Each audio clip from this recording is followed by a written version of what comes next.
Fiat in Waco, your friend in the car business at Loop 340 and east of 84. Come by. Let's be friends.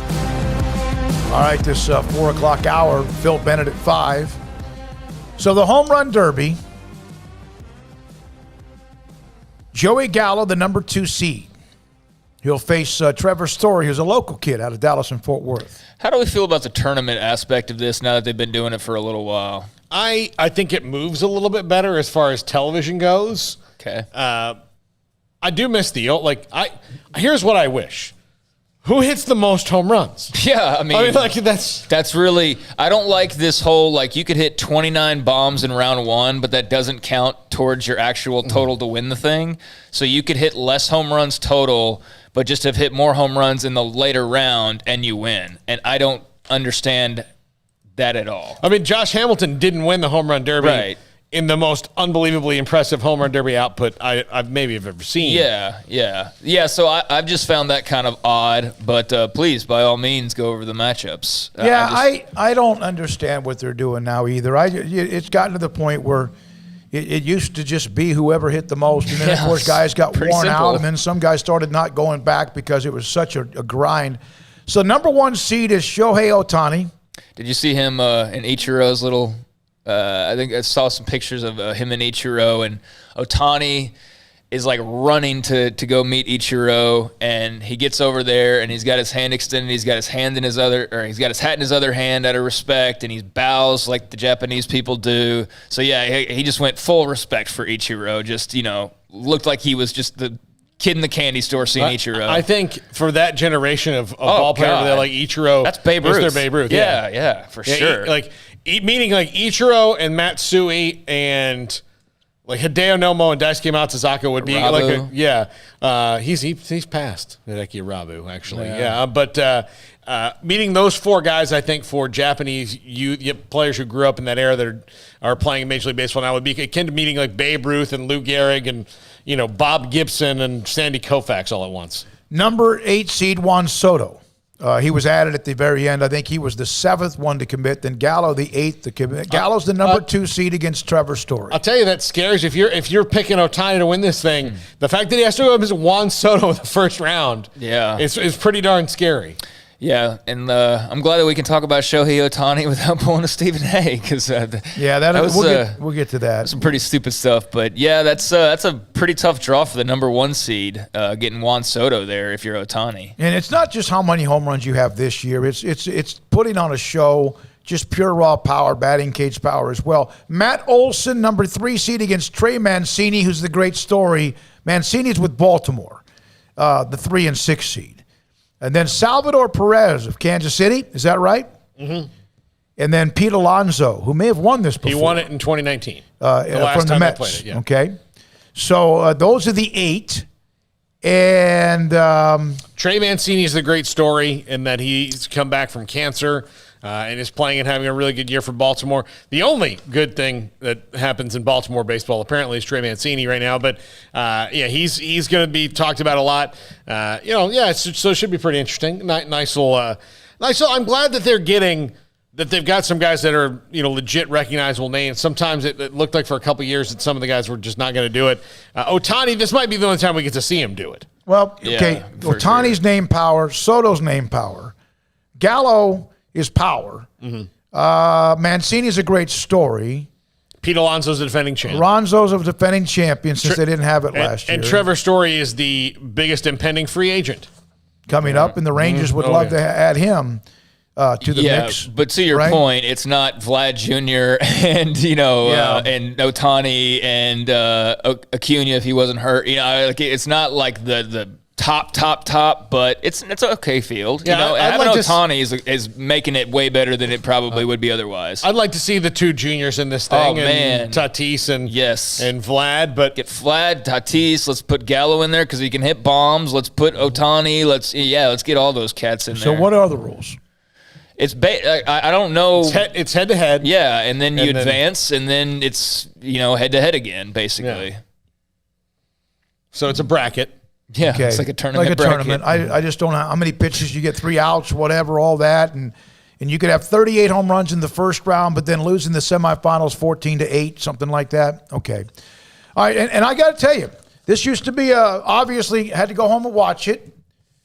And now I'll have to maybe accidentally turn it on, and it's on. Not disrespect for it. It's not front and center for me. But I will be interested. Maybe I'll just see it on social media and realize it's going on. I watch it every year. I love it. Yeah, you used to go to the bar. Yes, and that is the one thing I will very much miss. The Chris Berman back. The home run derby drinking game. Yeah. So you're not doing that this year. If I did, it would be just me doing it. I mean, I guess we could all do it via text, but everybody's in different cities now. So. I mean, yeah, you should have Seattle and Milwaukee we and all just that. all get on a Zoom call. And one guy keeps saying, "Hey, drink," and he doesn't. Yeah. Well, all right, so that's going on. That's going on tonight. Unless Jack's down. I mean, I don't know. Jack's like, what? He's here into his phone. I'll just tell you, if you want to do this, here's the rule. Every time your guy hits a home run, you take a drink, and then when your guy is eliminated, you do an Irish car bomb. So wait a minute. If one year Guerrero had 40 home runs in one round. If you had Guerrero, you got to take 40. Won. Yeah. Or it's every time somebody hits, I don't know, but you won. It's very, and then my friend Sheik came up with all these other rules, like every time Berman, picked the city, say it was in Dallas, he's like, they hit that one to Fort Worth. Like any time that he did that was a thing. There are all these little deals that they had. So all the rules in there. So it's basically, here are the rules of it. Just drink your beer. And then when your guy is out, you have to do an Irish car bomb. Okay. All right. Well, that's the easiest way, but there's fun ways to do it. It was fun. Now, Stephen A. Smith, I don't even want to go there. No, unless you want to. Yeah, he says some stupid stuff. He was concerned about Ohtani being basically the face of baseball. Is that right? He basically said that, the problem with Ohtani being the face of baseball is that he needs a translator to be able to understand and speak English. And many people found that to be, and I don't know what all he's, I don't watch the program. I saw the excerpt, but that was basically the message that he was saying was that, hey, he's great, but, the whole he doesn't speak English thing, and that's where people, I guess, got flustered a bit. And Stephen A. Smith has been kind of immune to ESPN's, because he is their highest paid employee. Yeah, he's been immune to it, or whatever you want to call it. He's been immune to that a little bit. I wonder how this will play out. I do think it's kind of an interesting take for him to have, considering it's not the first time that we've had a Japanese superstar. No. I don't know if Hideo Nomo or Ichiro or, Hideki Matsui were ever the face of baseball. They weren't as popular or maybe is all around amazing, because Shohei Ohtani is a unicorn. I mean, he pitches and he hits and he's great at both of them, but nobody's done that in the modern era of baseball. But even still, the face of baseball many times has been a player from a foreign country who's at least not great at speaking English. He said, here were his exact comments. The fact that you got a foreign player that doesn't speak English, believe it or not, I think contributes to harming the game to some degree when that's your box office appeal. It needs to be somebody like Bryce Harper, Mike Trout, those guys. And unfortunately, at this point in time, that's not the case. When you talk about an audience gravitating to the tube or to the ballpark to actually watch you, I don't think it helps. The number one face is a dude that needs an interpreter so you can understand what the hell he's saying in this country. And that's what I'm trying to say. For some reason, he brought up Manu and Dirk, and he said for some reason in MLB, you got these guys who need those interpreters, and I think that compromises the ability for them to ingratiate themselves with the American public, which is what we're really talking about. And he went on to, I guess Kellerman and him got into it, and he said it's not about Ohtani's not from here. That's the issue. He's got to learn English, and they just went on. All right, well, he's only been around for a little bit. Yeah. And here's another thing. Juan Gonzalez took a lot of heat. First of all, he was beloved because he won 2 MVPs, and that was back the first time the Rangers were ever good. In the late 90s, Pudge Rodriguez. Rodriguez went out of his way to find a way to learn how to speak more fluent English. Or not fluent, but more English better.